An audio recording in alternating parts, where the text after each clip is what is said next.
ప్రాణం అని విన్నవించు ఈ పాటని. నువ్వు నా ప్రాణమని విన్నవించు ఈ పాటని. ఎక్కడో దూరానున్నా చుక్కలే విన్నా గాని కదిలించలేదా కాస్త కూడా నీ మనసుని.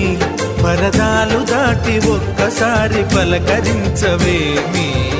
అందరినీ ఇలా వెంటపడి అడగాల సరదాగా నువ్వే ఎదురైతే సరిపోదా. నిద్రపోతున్న రాత్రి నడిగా గుడికి చేరిన గువ్వల నడిగా